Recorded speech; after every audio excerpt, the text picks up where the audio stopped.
Hey guys, welcome back, welcome to M vibe. आज के इस लेक्चर में हम करने वाले हैं एटॉमिक मॉडल्स। जे थॉमसन का मॉडल देखेंगे, रदरफोर्ड का मॉडल देखेंगे और उसके बाद में बोहर्स एटॉमिक मॉडल देखेंगे। आपने देखा होगा, जैसे कि हमने आपको बताया, हमने इससे पहले वाले लेक्चर्स में हमने डाल्टन्स एटॉमिक थ्योरी देखी। ठीक है, डाल्टन्स एटॉमिक थ्योरी के अकॉर्डिंग हमने आपसे बताया था कि दुनिया में जितने भी मैटर हैं, चाहे वो एलिमेंट हो या फिर कंपाउंड हो या फिर मिक्सचर्स हो, वो सब छोटे छोटे पार्टिकल से मिलकर बने हैं और उन पार्टिकल को एटम कहा गया। यानी जितने भी दुनिया में मैटर हैं, चाहे वो एलिमेंट हो या फिर कंपाउंड हो या फिर कोई मिक्सचर हो, वो सब एटम से मिलकर बने हैं। और जो एटम है, अब उनके स्ट्रक्चर की बात हो रही है कि आखिर में दुनिया की हर चीज एटम से अगर मिलकर बनी है, छोटे छोटे पार्टिकल जिनको एटम कहा है। अगर दुनिया का हर मटेरियल जो हमें आसपास दिखाई पड़ता है, अगर ये छोटे छोटे पार्टिकल यानी एटम से मिलकर बना है, तो एटम दिखाई कैसा पड़ता है, उसका स्ट्रक्चर कैसा है। तो इस स्ट्रक्चर को डिफाइन करने के लिए कुछ साइंटिस्ट ने एक्सपेरिमेंट किए। तो सबसे पहले यहां पर हम बात कर रहे हैं जे थॉमसन की, कि जे थॉमसन के नजरिए से जो एटम है वो किस प्रकार से उन्होंने एटम को रिप्रेजेंट किया, वो हम यहां पर देखने वाले हैं। ठीक है, तो सबसे पहले जे थॉमसन ने अपना मॉडल दिया एटम को लेकर। यहाँ पे कुछ इंपॉर्टेंट पॉइंट्स, हम जितने भी आपको इंपॉर्टेंट पॉइंट बताएंगे ना, यही आपको डायरेक्ट याद रखने हैं। चाहे वो जे थॉमसन का मॉडल हो, एज इट इज आपको पॉइंट याद रखना है। यहाँ पे एज इट इज आपके एग्जाम में, एनडीए और सीडीएस के एग्जाम में क्वेश्चन पूछे जाते हैं। रदरफोर्ड का जो मॉडल हम आपको बताएंगे, उसके जितने भी इंपॉर्टेंट पॉइंट बताएंगे वो एज इट इज याद रखना, क्योंकि वो वहां से आपके स्टेटमेंट वाले क्वेश्चन एनडीए में पूछे जाते हैं। और इसके अलावा आपका जो बोहर्स एटॉमिक मॉडल है वो भी आपको याद रखना है। ठीक है, तो सबसे पहले शुरुआत करते हैं जे थॉमसन के मॉडल से। तो यहाँ पर जे थॉमसन का जो मॉडल है, इसमें इन्होंने क्या क्या बोला। जे थॉमसन ने 1898 में यानी 1898 में एक मॉडल प्रपोज किया एटम का। ठीक है, इन्होंने कहा कि एक जो एटम है ना, ये एक स्फेरिकल शेप का एक गोला होता है। एक स्फेरिकल शेप का गोला होता है जिसकी जो रेडियस है वो 10 की पावर -10 मीटर की रेंज में होती है। इसका मतलब है कि जो एंगस्ट्रॉम, हमें पता है कि एक एंगस्ट्रॉम का मतलब होता है 10 टू द पावर -10 मीटर। ये क्या है, एंगस्ट्रॉम की रेंज है। एक एंगस्ट्रॉम का मतलब होता है 10 की पावर -10 मीटर। तो अकॉर्डिंग टू जे थॉमसन ने कहा कि जो एटम है वो एक पॉजिटिवली चार्ज्ड स्फीयर है जिसकी रेडियस अप्रोक्सीमेट 10 की पावर -10 मीटर है ना। और जो पॉजिटिव चार्ज है वो यूनिफॉर्मली डिस्ट्रीब्यूटेड है। और उसके अंदर जो इलेक्ट्रॉन है, the electron are embedded into it such a manner as to give the most stable electrostatic arrangement. यानी कि इन्होंने क्या बोला, इस तरीके से देखिए ध्यान से। According to J Thomson model, J Thomson के मॉडल के अकॉर्डिंग उन्होंने कहा कि जो एटम है ना, वो इस तरीके से गोल गोल स्फेयर है। और जो स्फेयर है, ये पॉजिटिव चार्ज इस पूरे स्फेयर पर एक समान रूप से फैला हुआ है। जो पॉजिटिव चार्ज है वो पूरे स्फेयर पर एक यूनिफॉर्मली फैला हुआ है। और जो इलेक्ट्रॉन है वो इस तरीके से इलेक्ट्रॉन एम्बेडेड है। यहां पर आपको दिख रहे होंगे, ये सब इलेक्ट्रॉन रिप्रेजेंट कर रहे हैं, जो इलेक्ट्रॉन इस पे धसे हुए हैं। जैसे यहां पर ये क्या है, पॉजिटिवली चार्ज्ड स्फीयर है। ये पॉजिटिवली चार्ज्ड स्फीयर है, इसमें जो इलेक्ट्रॉन है इस तरीके से एम्बेडेड है, इलेक्ट्रॉन इस तरीके से धसे हुए हैं। तो ये जो मॉडल दिया एटम का, ये किसके अकॉर्डिंग है, जे थॉमसन के अकॉर्डिंग। तो जे थॉमसन ने कहा कि एक पॉजिटिवली चार्ज्ड स्फीयर है जिस पर पूरा पॉजिटिव चार्ज स्फीयर में फैला हुआ है यूनिफॉर्म तरीके से, और जो इलेक्ट्रॉन्स हैं वो पूरे स्फीयर के अंदर इलेक्ट्रॉन धसे हुए हैं, एम्बेडेड है। बिल्कुल वैसे ही धसे हुए हैं जैसे तरबूज होता है ना, जैसे वाटरमेलन होता है। वाटरमेलन यानी तरबूज का जो लाल वाला पोर्शन है, अंदर का लाल वाला पोर्शन, उसे अगर हम पॉजिटिव चार्ज मान लें, और उसके अंदर जो उसके सीड्स धसे हुए होते हैं, वो सीड इलेक्ट्रॉन की तरह धसे हुए हैं। ठीक है, इसीलिए इसको वाटरमेलन का मॉडल भी कहा जाता है। ठीक है, तो यहाँ पे कुछ पॉइंट है जो आपको याद रखने हैं। The electron are embedded into it in such a manner as to give the most stable electrostatic arrangement.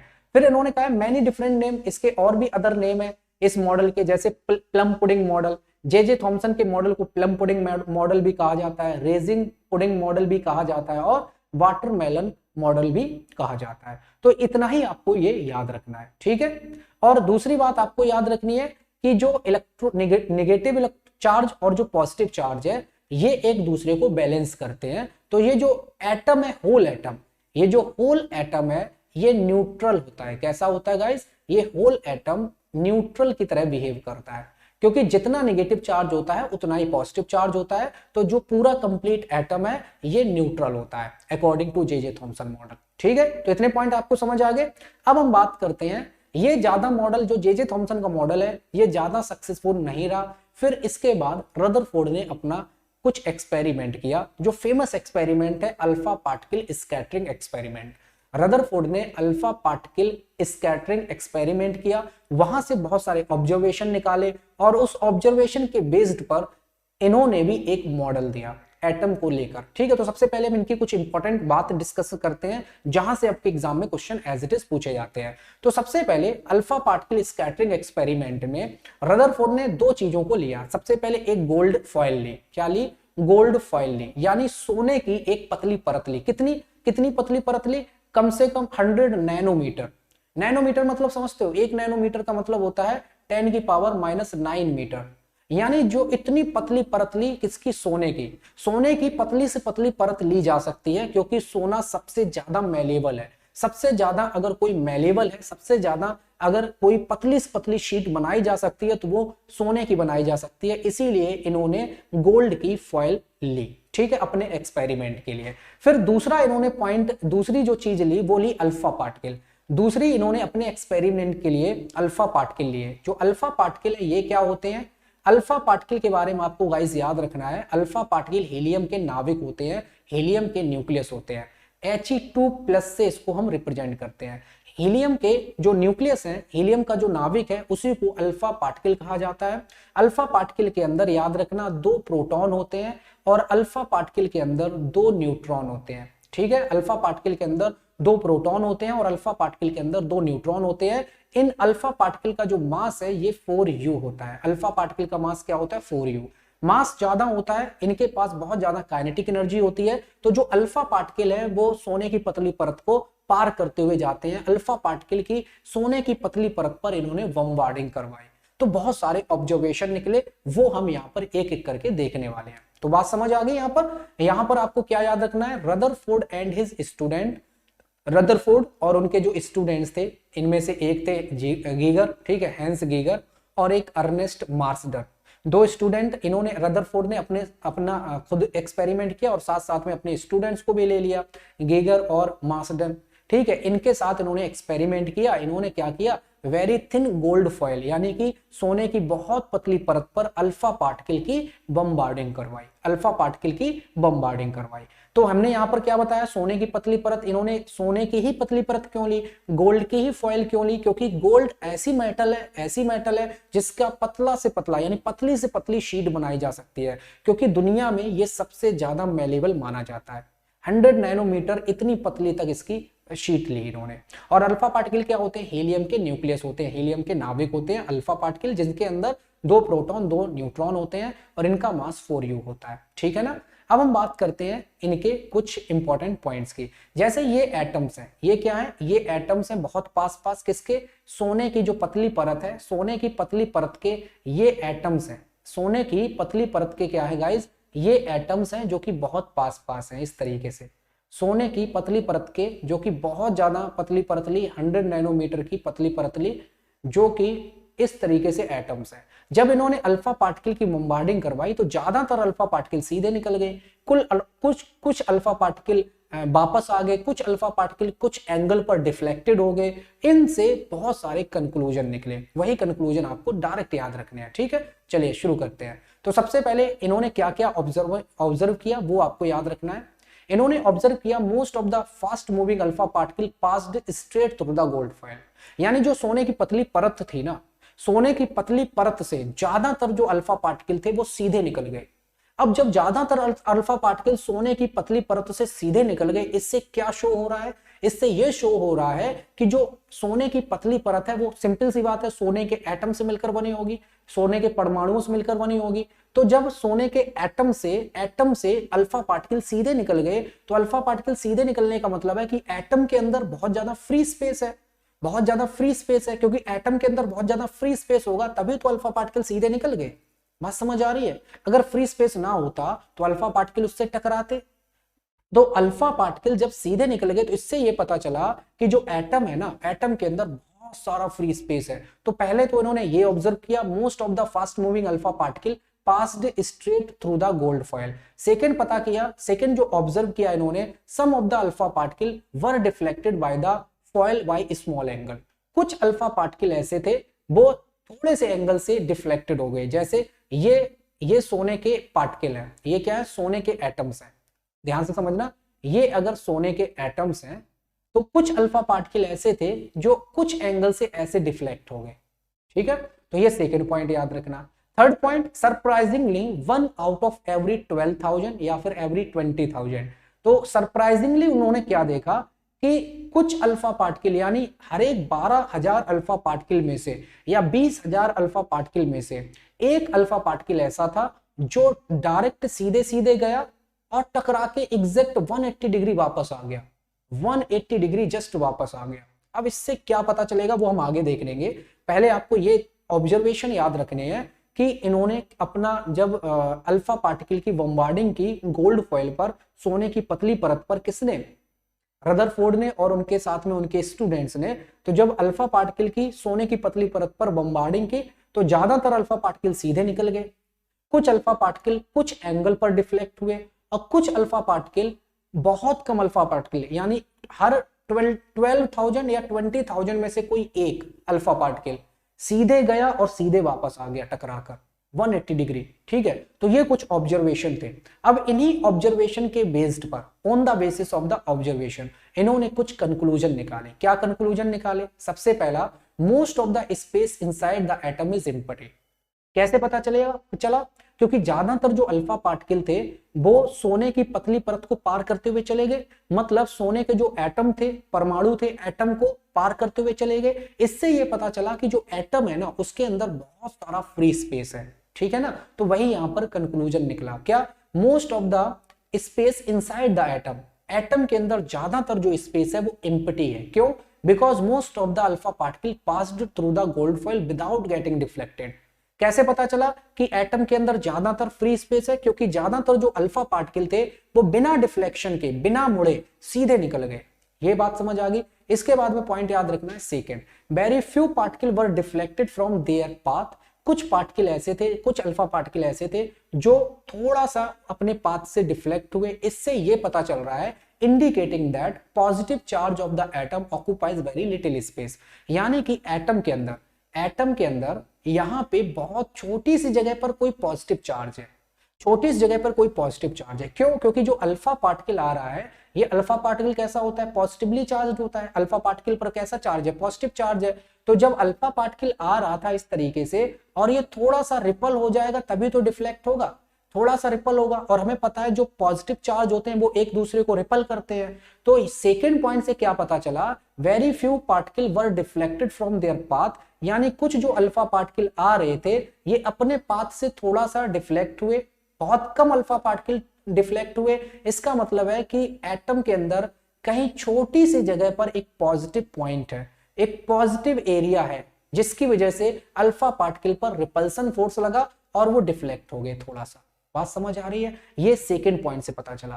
Third point से क्या पता चला? A very small fraction of alpha particle were deflected bye 180 degree. यानी हर एक 20,000 में से या हर एक 12,000 अल्फा पार्टिकल में से, 12,000 अल्फा पार्टिकल में से कोई एक अल्फा पार्टिकल ऐसा था जो एग्जैक्ट 180 डिग्री वापस आ रहा था। इससे यह पता चला कि जो यहां पर बहुत ही छोटी जगह पे जो पॉजिटिव चार्ज है ना, छोटी जगह पे जो बहुत पॉजिटिव चार्ज है, बहुत स्ट्रॉन्ग है। यानी जो अल्फा पार्टिकल ऐसे गया और ये एग्जैक्ट अल्फा पार्टिकल पर पॉजिटिव चार्ज है और ये भी पॉजिटिव है, तो इसने अल्फा पार्टिकल को just 180 degree out of face कर दिया, यानी 180 डिग्री उसको वापस भेज दिया। ठीक है ना, तो थर्ड पॉइंट से क्या पता चल रहा है? A very small fraction of alpha particle were deflected by 180 degree, indicating that all the positive charge and mass of the gold atom were concentrated in a very small volume within the atom. इससे ये पता चल रहा है कि हर एक 12,000 alpha particle में से कोई एक अल्फा पार्टिकल सीधे गया और टकरा के वापस आ गया 180 डिग्री। तो इससे ये पता चल रहा है कि सेंटर में, एटम के सेंटर में एक बहुत ही घना क्षेत्र है, एक बहुत ही डेंस एरिया है जहां पर पॉजिटिव चार्ज लाई कर रहा है और जहां पर पूरे एटम का मास लाई कर रहा है। ठीक है ना, बाद में इसी पॉजिटिव एरिया को क्या बोल दिया गया? न्यूक्लियस बोल दिया गया। ठीक है, तो मेरे ख्याल से ये तीसरा पॉइंट समझ आ गया। थर्ड नेक्स्ट पॉइंट की बात करें, फ्रॉम द डेटा ही also calculated that the radius of the nucleus is about 10 to the power 5 times less than the radius of the atom. इन्होंने कहा कि अगर हम एटम के स्ट्रक्चर को ये माने, ये मान लो एटम का स्ट्रक्चर है, तो एटम के स्ट्रक्चर की रेडियस ये होगी, एटम के स्ट्रक्चर की एटम की रेडियस ये होगी। तो एटम की अगर हम रेडियस मान लें गाइस, एटम की रेडियस हम कैपिटल आर मान लें, ठीक है। अब यहां पर हम एक रेडियस बना दें, ये हम बना दें क्या, ये हमने बना दिया न्यूक्लियस, ये हमने यहां पर बना दिया न्यूक्लियस। तो जो न्यूक्लियस होती है, न्यूक्लियस की जो रेडियस है, न्यूक्लियस की रेडियस को गाइस हमने मान लिया, ध्यान से समझिएगा, न्यूक्लियस की रेडियस को हमने मान लिया ये है न्यूक्लियस की रेडियस, इसको हमने स्मॉल आर मान लिया। तो इन्होंने जो डेटा कैलकुलेट किया अपने ऑब्जर्वेशन से इन्होंने अल्फा पार्टिकल की जो बम्बार्डिंग की सोने की पतली परत पर, गोल्ड फॉयल पर, तो इन्होंने बहुत सारे कंक्लूजन्स निकाले, बहुत सारा डेटा इकट्ठा किया। उस डेटा से इन्होंने कैलकुलेशन ये निकाली कि जो न्यूक्लियस का साइज है, यानी जो न्यूक्लियस की रेडियस है, ये बहुत छोटी होती है, यानी 10 to the power 5 times. 10 to the power 5 times का मतलब है 1 लाख गुना, यानी 10 टू द पावर 5 टाइम्स छोटी होती है किससे, इस रेडियस से। यानी जो ये रेडियस होती है, इसको हम ऐसे लिख सकते हैं, इसको हम कैपिटल आर ऐसे लिख सकते हैं कि जो स्मॉल आर है ये कैपिटल आर का डिवाइड बाई कर दे 10 टू द पावर 5। या फिर हम जो एटम की जो रेडियस है, ये न्यूक्लियस की रेडियस से 10 to the power 5 times greater होती है। ये कंक्लूजन निकाला किसने, रदरफोर्ड ने। तो रदरफोर्ड ने एक कंक्लूजन निकाला अपने डेटा का यूज करके, बहुत सारा ऑब्जर्वेशन, बहुत सारा डेटा इकट्ठा करके। इन्होंने क्या बताया कि जो न्यूक्लियस है ना, जो घना क्षेत्र है, जो कंडेंस एरिया है, वो बहुत छोटे से एरिया में होता है। एटम के बहुत छोटे से एरिया में न्यूक्लियस पाया जाता है, और न्यूक्लियस में ही पूरा का पूरा मास लाई करता है एटम का, ठीक है। तो ये इन्होंने कहा कि जो न्यूक्लियस का साइज है वो एटम के साइज के 1 लाख टाइम्स छोटा होता है, 10 टू द पावर 5 टाइम्स छोटा होता है। तो ये पॉइंट आपको याद रखना है। इसके बाद में on the basis of experiment, और इन्होंने जो कंक्लूजन निकाले, इन्होंने जो एक्सपेरिमेंट किया, फिर उन्होंने अपना एटम के बारे में एक मॉडल दिया। क्या दिया, मॉडल दिया, जिसको कहा गया रदरफोर्ड्स एटॉमिक मॉडल। क्या कहा गया, रदरफोर्ड्स एटॉमिक मॉडल। तो इन्होंने जो मॉडल दिया वो पॉइंट सारे आपको याद रखने हैं, एज इट इज आपके एग्जाम में क्वेश्चन पूछे जाते हैं। तो इन्होंने जो अल्फा पार्टिकल स्कैटरिंग एक्सपेरिमेंट किया रदरफोर्ड ने और उनके स्टूडेंट्स ने मिलकर, जिसमें उन्होंने सोने की पतली परत ली, यानी गोल्ड फॉयल ली, ठीक है, 100 नैनोमीटर पतली शीट ली सोने की, और उस पर अल्फा पार्टिकल की बम्बार्डिंग की। तो जो कंक्लूजन निकले, जो ऑब्जर्वेशन किए उस, और जो डेटा इकट्ठा किया, उन सबकी स्टडी करने के बाद इन्होंने एक फाइनल मॉडल दिया एटम से रिलेटेड, जिसको कहा गया रदरफोर्ड न्यूक्लियर मॉडल, ठीक है। अब इसको यहां पर इन्होंने कैसे रिप्रेजेंट किया, there is a positively charged centre. इन्होंने कहा है कि जो एटम है, एटम के अंदर एक पॉजिटिवली चार्ज्ड सेंटर है। इस तरीके से एटम के अंदर गाइस क्या है, एक पॉजिटिवली चार्ज्ड सेंटर है। ये एटम के अंदर एक पॉजिटिवली चार्ज्ड सेंटर है, जिसको इन्होंने नाम दिया न्यूक्लियस। तो यहां से इनकी डिस्कवरी हो जाती है न्यूक्लियस की। तो यहां पे आप याद रखेंगे न्यूक्लियस की खोज, यानी नाभिक की खोज भी किसने की, रदरफोर्ड ने की, अर्नेस्ट रदरफोर्ड ने। इन्होंने जो अपना मॉडल दिया एटम से रिलेटेड, इन्होंने कहा there is a positive charged centre in an atom. Atom के अंदर एक पॉजिटिवली चार्ज्ड सेंटर होता है। Nearly all the mass of an atom reside in the nucleus, यानी पूरे एटम का जो मास है वो लगभग पूरे एटम का मास इसी न्यूक्लियस में लाई करता है। और हमें भी पता है, क्योंकि न्यूक्लियस के अंदर जब हमें बाद में पता चला कि प्रोटॉन और न्यूट्रॉन पाए जाते हैं, और जो एटॉमिक मास होता है वो प्रोटॉन की संख्या प्लस न्यूट्रॉन की संख्या होती है। तो इसका मतलब पूरा का पूरा एटम का जो मास है वो न्यूक्लियस के अंदर ही लाई करता है। तो ये बिल्कुल स्टेटमेंट ट्रू है। तो according to Rutherford's atomic model, इन्होंने क्या बोला, there is a positive charge centre in the atom, यानी एटम के अंदर एक पॉजिटिवली चार्ज्ड सेंटर है, जिसको उन्होंने न्यूक्लियस बोला। और जितना भी एटम का मास है वो इसी न्यूक्लियस में लाई करता है। तो पहला पॉइंट अच्छे समझ आ गया। सेकेंड पॉइंट याद रखना है, the electron revolve around the nucleus in circular path. याद रखना, सर्कुलर पाथ, जिनको ऑर्बिट कहा गया, यानी कि जो सर्कुलर पाथ है, इलेक्ट्रॉन चक्कर लगाते हैं सर्कुलर पाथ में। यानी जो इलेक्ट्रॉन है ना, वो इस तरीके से कुछ सर्कुलर पाथ है, इस तरीके से सर्कुलर पाथ है जिसमें इलेक्ट्रॉन चक्कर लगाते हैं, ठीक है। इलेक्ट्रॉन चक्कर लगाते हैं सर्कुलर पाथ में, ये सर्कुलर पाथ में इलेक्ट्रॉन चक्कर लगाते हैं गाइस। इलेक्ट्रॉन किस में चक्कर लगाते हैं, सर्कुलर पाथ में चक्कर लगाते हैं, ठीक है। इलेक्ट्रॉन सर्कुलर पाथ में चक्कर लगाते हैं, यानी इलेक्ट्रॉन जितने भी होंगे वो यहां पर चक्कर लगा रहे होंगे, यहां पर न्यूक्लियस के चारों तरफ सर्कुलर पाथ है, उस सर्कुलर पाथ में इलेक्ट्रॉन रिवॉल्व करते रहते हैं और प्रोटॉन न्यूट्रॉन बाद में पता चला न्यूक्लियस के अंदर पाए जाते हैं। इन्होंने उस टाइम पर न्यूट्रॉन की डिस्कवरी नहीं हुई थी, ठीक है। तो याद रखना इन्होंने सेंटर को क्या बोला था, सिर्फ पॉजिटिवली चार्ज्ड सेंटर। इन्होंने ये नहीं कहा कि प्रोटॉन और न्यूट्रॉन पाए जाते हैं न्यूक्लियस में अंदर, ठीक है। न्यूक्लियस के अंदर प्रोटॉन न्यूट्रॉन पाए जाते हैं, इन्होंने ऐसा कुछ नहीं बोला। तो यहां पर आपको पॉइंट क्या याद रखना है कि there is a positively charged centre in an atom, यानी एटम के अंदर, परमाणु के अंदर पॉजिटिवली चार्ज्ड सेंटर है जिसको न्यूक्लियस कहते हैं। न्यूक्लियस के अंदर टोटल मास लाई करता है एटम का। सेकेंड पॉइंट इन्होंने कहा कि जो इलेक्ट्रॉन है वो न्यूक्लियस के चारों ओर सर्कुलर पाथ है, उनमें इलेक्ट्रॉन चक्कर लगाते हैं, ठीक है। और थर्ड पॉइंट बोला the size of the nucleus is very very small.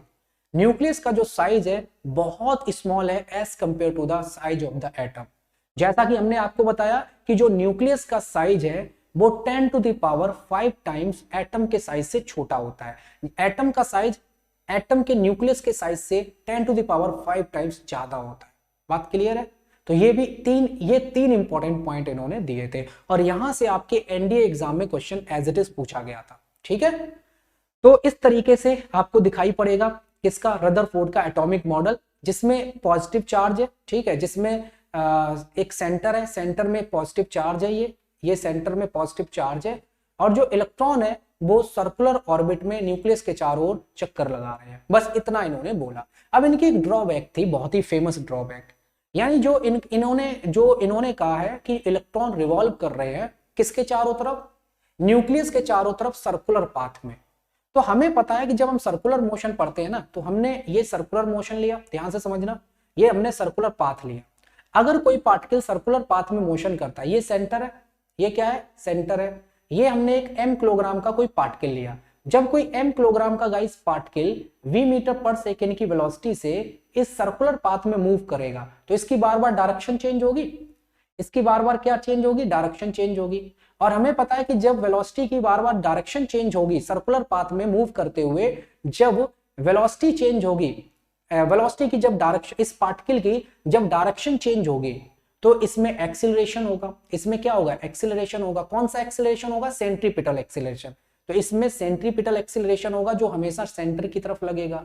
और अगर किसी पार्टिकल में एक्सीलरेशन होगा तो वो एनर्जी लॉस करेगा, वो क्योंकि इस पर फोर्स लग रहा है तो वो एनर्जी लॉस करेगा। तो इसकी जो एनर्जी है, जब ये इलेक्ट्रॉन इस न्यूक्लियस के चारों तरफ सर्कुलर पाथ में मोशन कर रहे होंगे, घूम रहे होंगे, रिवॉल्व कर रहे होंगे, तो वो एक्सेलरेट होंगे क्योंकि उनकी डायरेक्शन चेंज होगी। एक्सेलरेशन की वजह से उनकी एनर्जी लॉस होगी और एनर्जी लॉस होते होते उनकी एनर्जी बिल्कुल जीरो हो जाएगी। जैसे ही इलेक्ट्रॉन की एनर्जी जीरो हो जाएगी तो वो न्यूक्लियस में गिर जाएगा, और इलेक्ट्रॉन अगर न्यूक्लियस में गिर जाएगा तो ये जो एटम है वो स्टेबल नहीं है, वो अनस्टेबल है, एटम एग्जिस्ट ही नहीं करेगा। और जब एटम एग्जिस्ट नहीं करेगा तो कोई मैटर एग्जिस्ट नहीं करेगा, कोई पदार्थ एग्जिस्ट नहीं करेगा। और जबकि हमें पता है कि एटम एग्जिस्ट करता है, एटम क्वाइटली स्टेबल है ना, मटेरियल भी स्टेबल है। तो इनकी ये जो थ्योरी थी रदरफोर्ड के मॉडल की, ये जो पॉइंट था ये थोड़ा सा इनका गलत हो गया, ठीक है ना। तो यही यहाँ पर ड्रॉबैक है, यहाँ पर लिखा हुआ है, एक बार देख लीजिए यहाँ पर क्या लिखा हुआ है, the revolution of the electron in a circular orbit is not expected to be stable. यानी जो इलेक्ट्रॉन न्यूक्लियस के चारों ओर सर्कुलर ऑर्बिट में चक्कर लगा रहे हैं वो स्टेबल नहीं है। क्यों स्टेबल नहीं है, any particle in circular orbit would undergo acceleration. कोई भी पार्टिकल जब सर्कुलर मोशन करता है, जब कोई पार्टिकल सर्कुलर मोशन करता है तो ड्यूरिंग एक्सीलरेशन उसकी जो डायरेक्शन, सब सर्कुलर मोशन जब कोई पार्टिकल करेगा तो उसकी डायरेक्शन चेंज होगी, डायरेक्शन चेंज होगी तो वेलोसिटी की डायरेक्शन चेंज होने की वजह से वेलोसिटी चेंज होगी, वेलोसिटी चेंज होगी तो मतलब एक्सीलरेशन होगा, और जब एक्सीलरेशन होगा तो पार्टिकल अपनी एनर्जी रेडिएट करेगा, मतलब अपनी एनर्जी को लॉस करेगा। जब पार्टिकल अपनी एनर्जी को लॉस करेगा the revolving electron would lose energy and finally fall into the nucleus. जब वो एनर्जी लॉस कर देगा तो वो नाभिक में गिर जाएगा, न्यूक्लियस में फॉल कर जाएगा। और जब न्यूक्लियस में अगर फॉल कर गया the atom should be highly unstable, तो एटम हाईली अनस्टेबल होना चाहिए, क्योंकि जब इलेक्ट्रॉन चक्कर लगाते हुए न्यूक्लियस में गिर गया तो अनस्टेबल हो गया एटम। लेकिन और अगर अनस्टेबल एटम हो गया तो मैटर एग्जिस्ट ही नहीं करेगा। जबकि हमें पता है कि मैटर एग्जिस्ट करता है, एटम स्टेबल होता है। तो ये जो पॉइंट था ना, ये रदरफोर्ड का मॉडल नहीं समझा पाया, और इसी को इंप्रूव किया किसने, बोहर्स ने आकर। इसी को इंप्रूव किया कि बोहर्स ने, बस बोहर्स ने एक थोड़ा सा मॉडिफिकेशन कर दिया। क्या, बोहर्स ने ये कह दिया, in order to overcome the objections raised against Rutherford model of the atom. Bohr's ने क्या किया, जो रदरफोर्ड का एटॉमिक मॉडल था, उसमें जो प्रॉब्लम आ रही थी कि जो इलेक्ट्रॉन है वो न्यूक्लियस के चारों ओर जब सर्कुलर पाथ में मोशन कर रहे होंगे तो वो अपनी एनर्जी लॉस कर देंगे और वो न्यूक्लियस में गिर जाएंगे, इस तरीके से वो अनस्टेबल हो जाएगा। तो ये जो प्रॉब्लम थी, इस प्रॉब्लम को दूर किया किसने, बोहर्स के एटॉमिक मॉडल ने। ठीक है ना। इन्होंने क्या पॉइंट दिए, देखिए फर्स्ट पॉइंट इन्होंने कहा, only certain special orbits known as discrete orbits of electron are allowed inside the atom. इन्होंने कहा है कि एटम के अंदर, देखिए ध्यान से, इन्होंने कहा कि एटम के अंदर इस तरीके से, मान लो ये क्या है, ये परमाणु है, ये एटम है, और ये इसकी न्यूक्लियस है। ये क्या है, इसकी न्यूक्लियस है। न्यूक्लियस में क्या है, पॉजिटिव चार्ज है। न्यूक्लियस में क्या है, पॉजिटिव चार्ज है। तो पूरे एटम का जो मास है वो इसी न्यूक्लियस में लाई कर रहा है। ठीक है, अच्छी बात है। और ये जो न्यूक्लियस का साइज है वो इस पूरे एटम के साइज से 1,00,000 गुना छोटा है, यानी 10⁵ टाइम्स छोटा है। ठीक है, ये भी बात सही है। अब इन्होंने कहा है कि इसमें जो इलेक्ट्रॉन है ना, वो इलेक्ट्रॉन चक्कर लगाएंगे इन ऑर्बिट्स में। ध्यान से समझिए, इलेक्ट्रॉन चक्कर लगाएंगे इन ऑर्बिट्स में, यानी ये जो ऑर्बिट्स हैं, ये जो ऑर्बिट्स हैं इस तरीके से, ये ऑर्बिट हो गया। ठीक है, ये ऑर्बिट हो गया इस तरीके से, एक एक करके अभी मैं बना देता हूं। पहले एक ये ऑर्बिट हो गया, ठीक है, एक ये ऑर्बिट हो गया, और एक ऑर्बिट ये हो गया, एक ऑर्बिट ये हो गया, एक ऑर्बिट गाइस ये हो गया। ठीक है, और एक ऑर्बिट और बना देते हैं जिससे कि आपको चीजें अच्छे से बेटर वे में समझ आ जाए। ठीक है, एक ऑर्बिट गाइस ये हो गया, एक ऑर्बिट ये हो गया। तो इन्होंने कहा है कि जो इलेक्ट्रॉन है ना, वो इन ऑर्बिट्स में चक्कर लगाते हैं, यानी ये पॉजिटिव चार्ज है। न्यूक्लियस के अंदर क्या है, पॉजिटिव चार्ज है। न्यूक्लियस के अंदर इलेक्ट्रॉन पूरा का पूरा एटम का मास लाई कर रहा है। ठीक है, और जो इलेक्ट्रॉन है वो एक फिक्स्ड, इन्होंने जो बोहर्स ने कहा कि only certain special orbit allow होते हैं एटम के अंदर, यानी परमाणु के अंदर ऐसा नहीं है कोई भी सर्कुलर पाथ अवेलेबल हो, यानी परमाणु के अंदर कोई भी सर्कुलर पाथ अवेलेबल हो ऐसा नहीं है। परमाणु के अंदर कुछ निश्चित, कुछ फिक्स्ड ऑर्बिट होते हैं जिनको फिक्स्ड एनर्जी लेवल होता है, जिनका फिक्स्ड एनर्जी लेवल होता है। उन्हीं फिक्स्ड एनर्जी लेवल में इलेक्ट्रॉन रिवॉल्व करते हैं न्यूक्लियस के चारों तरफ। ठीक है ना। तो यहाँ पे ये पॉइंट किसने बोल दिया, बोहर्स ने बोल दिया। अब जब उन सभी ऑर्बिट के फिक्स्ड एनर्जी लेवल है तो उनकी एनर्जी कभी लॉस नहीं होगी। उनकी एनर्जी लॉस नहीं होगी तो उसमें जितने भी इलेक्ट्रॉन रिवॉल्व कर रहे होंगे वो आराम से रिवॉल्व करते रहेंगे बिना एनर्जी को खोए हुए। तो ये था अकॉर्डिंग टू बोहर्स मॉडल। अब यहाँ पे थोड़ा सा देख लेते हैं। देखिए यहाँ पर ये न्यूक्लियस हो गया, तो ये फर्स्ट जो ऑर्बिट था इसको के नाम दिया गया और इसको के शेल भी बोला गया, ये इसे के ऑर्बिट बोला गया। दूसरे ऑर्बिट को एल नाम दिया गया, इसको एल शेल या एल ऑर्बिट बोला गया। और तीसरे ऑर्बिट को एम नाम दिया गया, इसको एम शेल बोला गया। चौथे ऑर्बिट को एन नाम दिया गया, इसको एन ऑर्बिट बोला गया। ठीक है, के एल एम एन इस तरीके से इन फिक्स्ड एनर्जी लेवल का, और इन सबका अपना अपना एनर्जी लेवल था। इसका एनर्जी लेवल E1 है, इसका एनर्जी लेवल E2 है, इसका एनर्जी लेवल E3 है, लास्ट वाले का एनर्जी लेवल मान लो E4 है। और जो ये है इंक्रीजिंग ऑर्डर, एनर्जी का बढ़ता हुआ क्रम, यानी जो बाहर वाला एनर्जी लेवल है उसकी एनर्जी ज्यादा होगी अंदर वाले एनर्जी लेवल से, उससे बाहर वाले एनर्जी लेवल उसकी एनर्जी ज्यादा होगी अंदर वाले से, यानी बाहर वाला जो ऑर्बिट होगा उसका एनर्जी अंदर वाले ऑर्बिट से ज्यादा होगी। मतलब अगर कोई इलेक्ट्रॉन इस के शेल में चक्कर लगा रहा है, अगर कोई इलेक्ट्रॉन के शेल में चक्कर लगा रहा है तो उसके पास E1 इलेक्ट्रॉन वोल्ट की एनर्जी होगी। और अगर कोई इलेक्ट्रॉन इस के शेल में एल शेल में चक्कर लगा रहा है तो उसके पास जो एनर्जी होगी वो E2 इलेक्ट्रॉन वोल्ट की एनर्जी होगी। और कोई चक्कर अगर एम शेल में इलेक्ट्रॉन चक्कर लगा रहा है तो इसके पास जो एनर्जी होगी वो E3 इलेक्ट्रॉन वोल्ट की एनर्जी होगी। और कोई इलेक्ट्रॉन अगर गाइस एन शेल में चक्कर लगा रहा है तो उसके पास जो एनर्जी होगी वो E4 इलेक्ट्रॉन वोल्ट की एनर्जी होगी। तो इस तरीके से जितने भी ये ऑर्बिट्स हैं, जितने भी फिक्स्ड सर्कुलर पाथ हैं, जो ऑर्बिट्स हैं, ये एटम के अंदर फिक्स्ड होते हैं, निश्चित होते हैं, इन सबका अपना अपना एनर्जी लेवल डिफाइंड होता है और एटॉमिक लेवल पर हम एनर्जी की यूनिट हम एनर्जी इलेक्ट्रॉन वोल्ट कंसीडर करते हैं।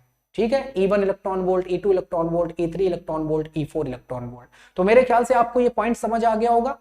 तो यहां पर लिखा हुआ है while revolving in discrete orbit the electron do not radiate energy.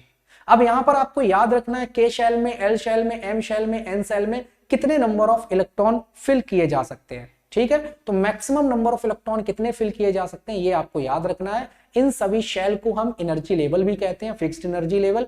के शेल में मैक्सिमम 2 इलेक्ट्रॉन को फिल कर सकते हैं, एल शेल में मैक्सिमम 8 इलेक्ट्रॉन को फिल कर सकते हैं, एम शेल में मैक्सिमम 18 इलेक्ट्रॉन को फिल कर सकते हैं और एन शेल में मैक्सिमम 32 इलेक्ट्रॉन को फिल कर सकते हैं। ये आपको याद रखना है एज इट इज।